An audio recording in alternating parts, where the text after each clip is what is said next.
Aleluya, gloria al Señor Dios Todopoderoso. Segunda de Corintios 3:17 nos dice: porque el Señor es el Espíritu, y donde está el Espíritu del Señor, allí hay libertad. Gloria al Señor, aleluya. Bienvenidos todos y todas una vez más a su programa radial Palabra de Vida, transmitido todos los domingos de 1 a 1:30 p.m. horario local del este de los Estados Unidos, transmitido desde Boston, el corazón de Nueva Inglaterra, en la costa este de los Estados Unidos. Gloria al Señor, aleluya. El día de hoy estaremos estudiando un tema muy importante, el cual es cuidado. Este es el pecado imperdonable. Así es, así que por favor acompáñenos durante los próximos 30 minutos para poder escuchar palabra del Señor, hermosas alabanzas como esta del principio y oración, aleluya. También pueden escucharnos por la plataforma de YouTube en el canal con el nombre Program Audio Palabra de Vida. Program Audio Palabra de Vida. Ahí encontrarán todos nuestros demás segmentos radiales pasados para honra y gloria de Cristo Jesús, que han sido de bendición, y sé que si ustedes han perdido alguno y lo escuchan, también les será de mucha bendición. Pueden compartirlo por favor a más personas, amigos, familiares, vecinos, conocidos, para que la palabra del Señor se expanda y todos puedan escuchar de la obra redentora de Cristo Jesús. Aleluya, gloria al Señor. Damos gracias, vamos a orar para dar gracias al Señor porque nos da la vida, porque nos da un nuevo amanecer, gloria al Señor, y porque nos permite disfrutar de todas sus maravillas, su creación. Aleluya, aquí ya estamos en primavera, así que estamos viendo ya los árboles florecer, las flores salir. Es una maravilla como vemos que la creación obedece a su creador. Aleluya, así que nosotros nos gozamos y oramos. Gracias Dios Todopoderoso, te doy en este momento, Padre, por la oportunidad que nos das de la vida, Señor, porque todavía, Señor, tu aliento, tu espíritu está sobre cada uno de nosotros aquí presentes en esta cabina, pero también los que nos están escuchando, Señor Dios mío. Gracias, Señor, porque tu Santo Espíritu, Señor, está con nosotros, Dios mío.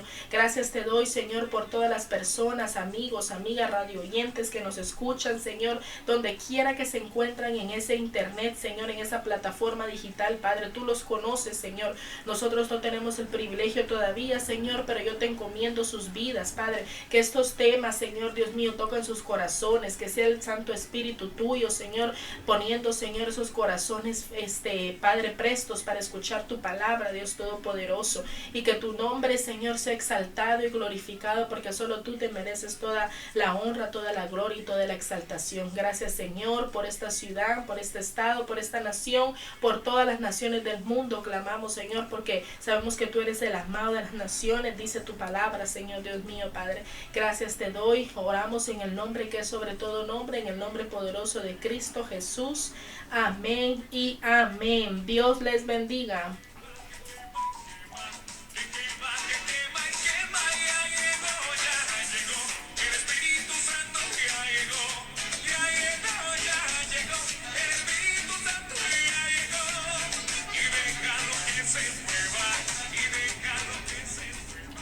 Juan 3:16 nos dice: porque de tal manera amó Dios al mundo, que ha dado a su Hijo unigénito, para que todo aquel que en él cree no se pierda, mas tenga vida eterna.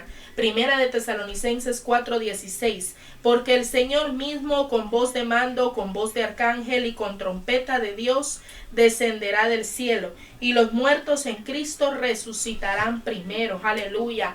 Queremos anunciar una vez más que Jesucristo viene pronto. Así es. Arrepiéntete de tus pecados, búscale con todo tu corazón, entrégale tu vida a Jesucristo, lee la Biblia, Él te ama. El tiempo se acaba, busca a Dios mientras pueda ser hallado. Vendrán tiempos tan difíciles que lo vas a querer buscar y no lo van a encontrar. Romanos 10:9 nos declara, nos hace una poderosa declaración. Escuchemos que si confesares con tu boca que Jesús es el Señor y creyeres en tu corazón que Dios le levantó de los muertos, serás salvo. Aleluya, Dios te bendiga.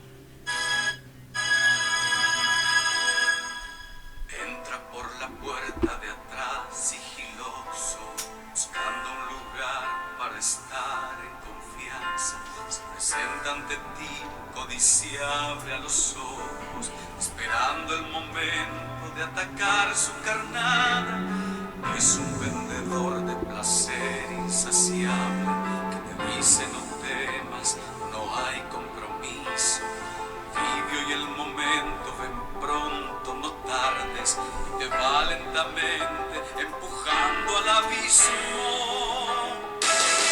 El pecado te aniquila, te vence, te hurta, te destruye y te mata, te aleja de lo que es más querido, de Cristo, de su amor, de la fe y su palabra. El pecado te confunde, te enreda, va cubriendo toda tu alma, te lleva por oscuros senderos, te aleja de los tuyos, tu familia y tu casa.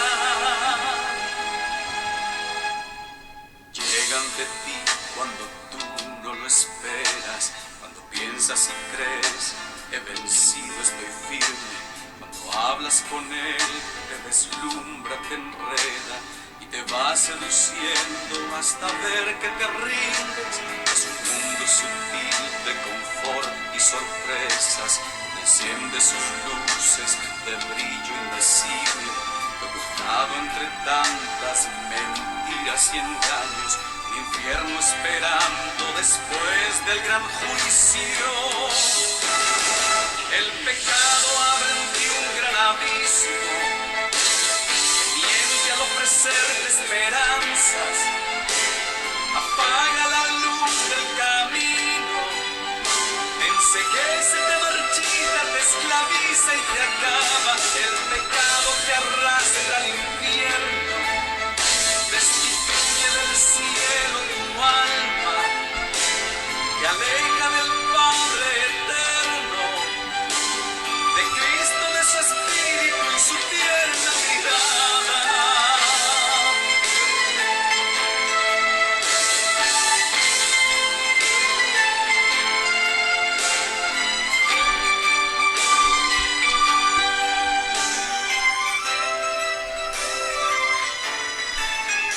El pecado te aniquila, te vence, te hurta, te destruye y te mata, te aleja de lo que es más querido, de Cristo, de su amor, de la fe y su palabra. El pecado.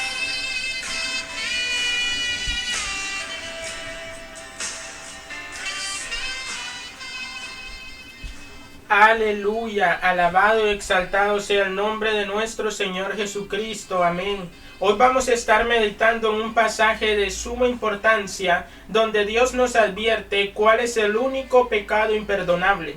El nombre de este tema es Cuidado, este es el pecado imperdonable. ¿Sabías que todos los pecados les serán perdonados a los hombres por Dios si se arrepienten, excepto uno? Hay un pecado imperdonable del cual la Biblia nos advierte y está en el libro de Marcos capítulo 3 versos 20 al 30 y dice así: y se agolpó de nuevo la gente, de modo que ellos ni aún podían comer pan. Cuando lo oyeron los suyos, vinieron para prenderle, porque decían, está fuera de sí. Pero los escribas que habían venido de Jerusalén decían que tenía a Beelzebú, y que por el príncipe de los demonios echaba fuera a los demonios. Y habiéndolo llamado, les decía en parábolas: ¿Cómo puede Satanás echar fuera a Satanás? Si un reino está dividido contra sí mismo, tal reino no puede permanecer. Y si una casa está dividida contra sí misma, tal casa no puede permanecer. Y si Satanás se levanta contra sí mismo y se divide, no puede permanecer, sino que ha llegado su fin. Ninguno puede entrar en la casa de un hombre fuerte y saquear sus bienes si antes no le ata, y entonces podrá saquear su casa. De cierto os digo que todos los pecados serán perdonados a los hijos de los hombres, y las blasfemias cualquiera que sean. Pero cualquiera que blasfeme contra el Espíritu Santo no tiene jamás perdón, sino que es reo de juicio eterno. Porque ellos habían dicho: tiene espíritu inmundo. Nos encontramos ante un pasaje muy serio. Fijémonos cómo al final del incidente narrado aquí, el Señor dijo que cualquiera que cometiera el pecado que Él describió como la blasfemia contra el Espíritu Santo, no tiene jamás perdón, sino que es reo de juicio eterno. ¿Por qué un veredicto tan grave y definitivo? ¿En qué consiste la blasfemia contra el Espíritu Santo? Para entender lo que Jesús quiso decir, debemos considerar las circunstancias. Por un lado, ya hemos tenido la ocasión de ver que el Señor había desarrollado un amplio ministerio a lo largo de toda Galilea, en el que había manifestado suficientes evidencias de ser el Mesías. Su enseñanza, sus continuos milagros de sanidad o el poder con el que echaba fuera a los demonios eran pruebas inequívocas de que Jesús era el Mesías anunciado por las Escrituras. Sin embargo, aún después de haber recibido tanta luz, su respuesta fue de rechazo. Pero no cualquier tipo de rechazo. Lo trataron como que si estuviera loco y endemoniado. Los suyos vinieron para prenderle porque decían: está fuera de sí. Los escribas decían que tenía Belcebú. Había llegado demasiado lejos, y el pasaje nos enseña que hay un punto desde el que ya no hay posibilidad de retornar. Nuevamente nos encontramos con el Señor Jesucristo entregado de manera absoluta a su ministerio. Los suyos habían llegado a tener conocimiento de la situación y decidieron que Jesús había perdido el juicio y que ya era hora de llevárselo a casa. No sabemos si los suyos son su madre y sus hermanos, que son mencionados a continuación en Marcos 3:31, o tal vez otros familiares o personas cercanas a él venidos de Nazaret. En cualquier caso, esta reacción apunta a una incomprensión muy seria acerca de la persona de Cristo. Así que el Señor sabía por su propia experiencia lo que más tarde dijo que tendrían que enfrentar también aquellas personas que quisieran seguirle. Mateo 10:36. Y los enemigos del hombre serán los de su casa. Sin duda, este tipo de desprecio cuando viene de un amigo o familiar es muy difícil de afrontar. Pero encontramos un fuerte consuelo en saber que nuestro Salvador nos entiende porque Él mismo también pasó por esta situación. Al mismo tiempo aprendemos otra lección que se repite constantemente. La gente del mundo, cuando ven que una persona se consagra al Señor para vivir enteramente para Él, les parece que está loco, que está fuera de sí, que es un fanático. ¿Cuántas veces pasa esto con los creyentes? Cuando se dedican a las cosas de Dios, cuando muestran entusiasmo por adorar a Dios y servirle, eso es considerado fanatismo. Sin embargo, si un hombre se emborracha, si gasta todo su dinero en fiestas, si vive perdidamente, eso es considerado normal y hasta se alaba. Pero servir a Dios con fervor es una buena locura. Lo triste es que sea tan infrecuente. ¿Cómo cambiaría este mundo si todos los cristianos estuvieran fuera de sí como lo estaba el Maestro? Pero aún podemos preguntarnos, ¿qué hizo que su familia pensara así? ¿Por qué pensaron que su comportamiento era el de un loco? Tal vez porque había abandonado la seguridad y tranquilidad del taller de carpintería en Nazaret para convertirse en un predicador. O porque iba camino de llegar a una colisión frontal con los líderes religiosos judíos. Quizá porque las amistades que había escogido no les parecían muy recomendables. También parece que a su familia le importaba mucho lo que los demás estaban pensando de Jesús y sobre todo de ellos. Y tal vez les horrorizaba pensar en los riesgos que estaba asumiendo. El relato acerca de los parientes de Jesús se ve interrumpido momentáneamente para tratar la reacción de otro grupo muy importante, los escribas. Marcos nos dice que estos escribas habían venido de Jerusalén. Suponemos que los escribas de la provincia de Galilea habían pedido ayuda de los doctores de la ley de Jerusalén con el fin de contrarrestar la gran influencia que el Señor Jesús ejercía en Galilea. Estos líderes religiosos tenían la responsabilidad de dar alguna explicación a las sorprendentes obras que Jesús hacía. ¿Cuál sería su actitud? Bueno, en principio debemos notar que ni ellos ni tampoco ningún otro representante oficial del Sanedrín nunca pusieron en duda los milagros de Jesús o su poder para echar fuera a los demonios. Este habría sido el camino fácil, pero era imposible negar algo que era tan evidente. Por eso, el que 20 siglos después la gente de nuestro tiempo no crean en los milagros de Jesús, no nos sorprende cuando tenemos en cuenta que los mismos enemigos de Jesús que vivieron en su tiempo no se atrevieron a poner en tela de juicio la veracidad de sus obras. Pero el hecho de que hubieran visto sus milagros y los reconocieran como auténticos no quería decir que fueran a reconocerle como el Mesías. Ellos de ninguna manera estaban dispuestos a sujetarse a su autoridad. Pero entonces, ¿qué iban a decir sobre Jesús? Porque todos allí estaban esperando el veredicto de sus autoridades religiosas venidas a tal efecto desde Jerusalén. Parece que los escribas ya traían su respuesta preparada, así que no se hicieron esperar. Decían que por el príncipe de los demonios echaba fuera a los demonios. No estaban dispuestos a sujetarse a Jesús, así que su estrategia consistió en desacreditarle. Le acusaron de estar endemoniado y de hacer sus milagros en colaboración con el mismo Satanás. No deja de sorprendernos cómo el espíritu religioso, movido por sus propios intereses, puede llegar a estar tan ciego y ser tan malvado. Pero con esto coincide el diagnóstico que el mismo Jesús hizo en Juan 3, 19 y 20. Y esta es la condenación, que la luz vino al mundo, y los hombres amaron más las tinieblas que la luz, porque sus obras eran malas. Porque todo aquel que hace lo malo aborrece la luz y no viene a la luz, para que sus obras no sean reprendidas. Lo que los escribas dijeron no tenía sentido, no era más que un intento absurdo de negar lo evidente. Y esto ocurre una y otra vez con el hombre. Es capaz de creerse cualquier cosa, por absurda que sea, con tal de negar a Dios. Pero Jesús no estaba aliado con Satanás, sino que por el contrario se le oponía e incluso lo había sometido, triunfando sobre él. Para que lo entendieran, les puso dos pequeñas ilustraciones.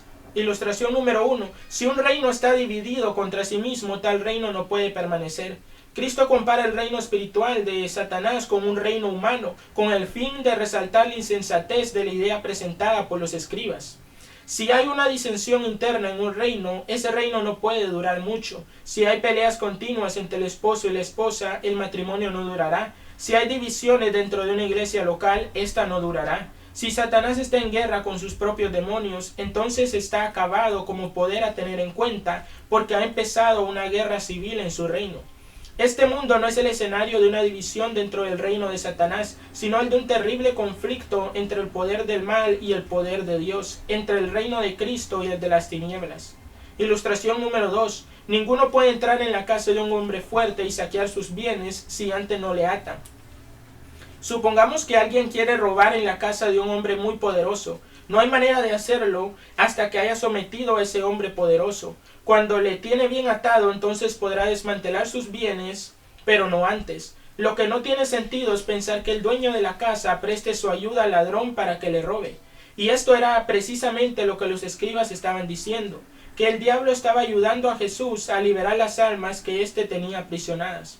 El profeta Isaías expresó la misma idea de esta forma. Isaías 49, 24 y 25. ¿Será quitado el botín al valiente? ¿Será rescatado el cautivo de un tirano? Pero así dice Jehová, ciertamente el cautivo será rescatado del valiente, el botín será arrebatado al tirano, y tu pleito yo lo defenderé, y yo salvaré a tus hijos.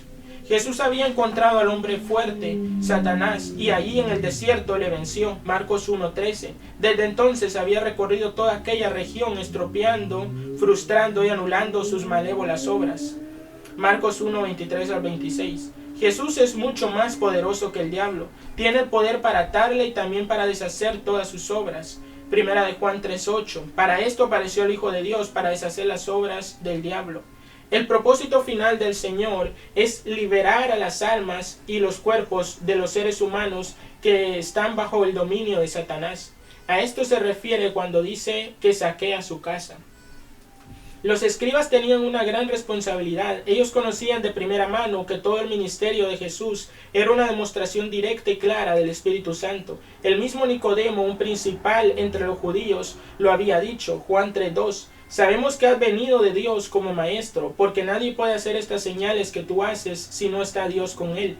Pero ahora ellos, teniendo delante de sí mismos toda la evidencia, habían emitido un juicio condenatorio sobre Jesús.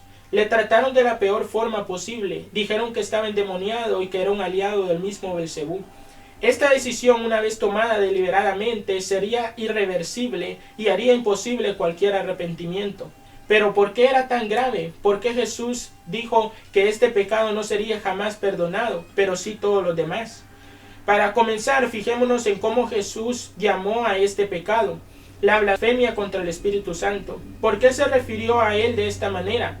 Porque lo que estaban haciendo era resistir al Espíritu Santo. Esteban, antes de ser apedreado por dar testimonio de Jesús, les dijo lo mismo, Hechos 7:51. Duros de cerviz e incircuncisos de corazón y de oídos. Vosotros resistís siempre al Espíritu Santo, como vuestros padres, así también vosotros. Entonces tenemos que preguntarnos cuál era la obra del Espíritu Santo que ellos estaban resistiendo.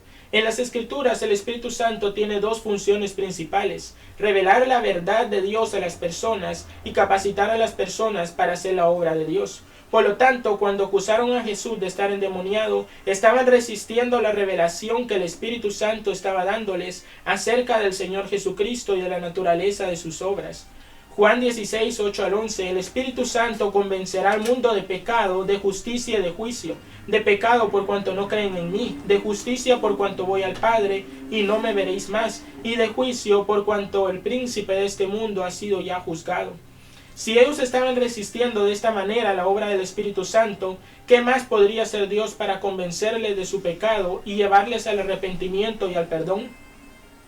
El Espíritu Santo había presentado delante de ellos el testimonio más claro posible de la persona de Cristo. Si lo rechazaban conscientemente, no había nada más que Dios les pudiera ofrecer. Si lo que Dios hacía por ellos para llevarles a la salvación, ellos lo interpretaban como obra del mismo Satanás, ¿qué más podía hacer Dios contra eso? Con esto cerraban la puerta definitiva al Espíritu Santo. El asunto que estamos tratando es realmente serio. Hay un estado de endurecimiento que incapacita al alma para el arrepentimiento. Todos recordamos el caso de Faraón en Egipto. Él se fue endureciendo ante cada nueva evidencia del poder de Dios que su siervo Moisés le mostraba, hasta que llegó un momento cuando Dios mismo consideró que había traspasado el límite y entonces ya no hubo retorno. Pero para el ladrón, el adúltero, el homicida, hay esperanza. El mensaje del Evangelio puede hacer exclamar: «Oh Dios, ten misericordia de mí, pecador». Pero cuando un hombre se ha endurecido de modo que está decidido a no prestar atención alguna a los impulsos del Espíritu, ni siquiera a escuchar sus ruegos y advertencias, se ha colocado a sí mismo en el camino que lleva a la perdición. Pecar contra el Espíritu Santo no es una acción o afirmación aislada, sino una actitud firme de hostilidad abierta hacia Dios que rechaza su poder salvador. Al tratarse de una actitud interna del corazón que solo Dios conoce en última instancia, ningún hombre se debe aventurar a hacer juicio sobre otros en el sentido de que tal persona ha blasfemado contra el Espíritu Santo. También se le llama pecado de muerte. Y tiene su analogía en el Antiguo Testamento, donde Dios habla de un pecado cometido con soberbia. No había sacrificio que se podía ofrecer para expiar el pecado.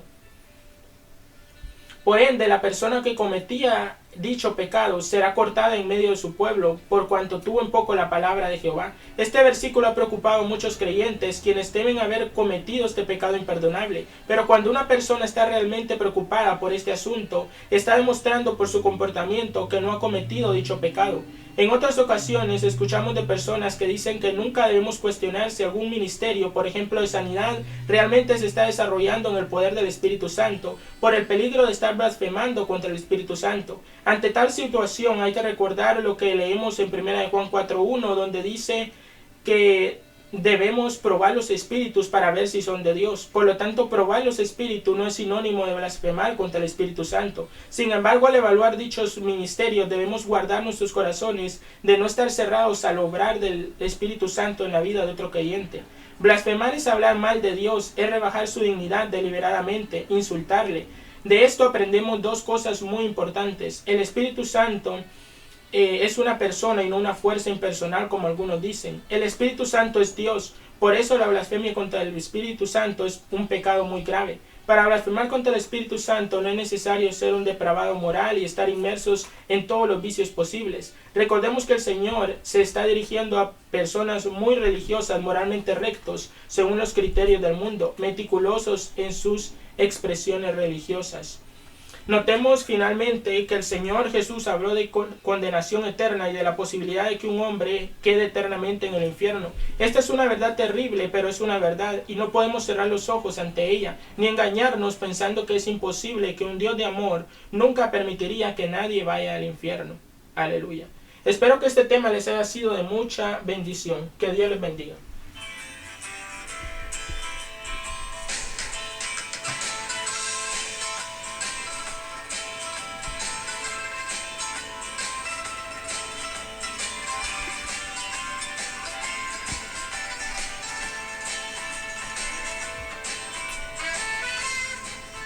Gloria sea a Dios, alabado sea nuestro Señor Jesucristo, eternamente y para siempre. Dios bendiga a cada uno de aquellos que han estado en sintonía de esta transmisión y a los que van a escucharnos a través de la plataforma digital de YouTube. El Señor ha hablado a nuestras vidas a través de esta extensa enseñanza que hemos escuchado. Es de suma importancia prestarle atención. Pueden ustedes buscarnos en la plataforma digital con el nombre de Program Audio Palabra de Vida, y entonces tenemos la oportunidad de ir, regresar, escucharlo y volverlo a hacer una y otra vez, pues debemos de entender claramente lo que significa el cometer o librarnos de cometer este pecado terrible del cual no hay vuelta atrás, que es la blasfemia contra el Espíritu Santo. Así que damos gracias a Dios en esta hora, alabamos al Señor, oramos para que todo lo que se ha hecho sea para gloria y honra de su nombre. Padre mío, en el nombre de nuestro Señor Jesucristo, te doy gracias por lo que has hecho, Señor, en este tiempo. Gracias, Padre, por hablar a nuestras vidas. Dios mío, danos un corazón entendido y un espíritu manso y sabio, Señor, para comprender lo que tú nos quieres decir, Señor amado, y aquellos que van a escuchar este tema también, Padre mío. Recorre estas redes sociales, Señor, tú que traspasas el tiempo, las distancias, no hay nada imposible para ti, Padre. Toca los corazones, las mentes, los espíritus, Señor, para poder comprender, Señor, lo que acabamos de escuchar. Todo sea para gloria y honra de tu nombre. En el nombre de Cristo Jesús he orado. Amén, Señor, y amén. Si Dios lo permite, recuerden que pueden volvernos a escuchar el próximo domingo por esta misma estación radial, Radio 1600 AM, de 1 a 1:30 p.m. hora local del este de los Estados Unidos. Así es, también siempre les recordamos que puedan ir y buscar en la plataforma digital de YouTube con el nombre de Program Audio Palabra de Vida. Program Audio Palabra de Vida. Y siempre recuerden que nosotros los que interactuamos en este programa radial, les motivamos a todos allá afuera, a ti, que si ya eres parte de la familia de Dios, no olvides evangelizar. Que Dios nos bendiga y nos escuchamos en la próxima. Aleluya.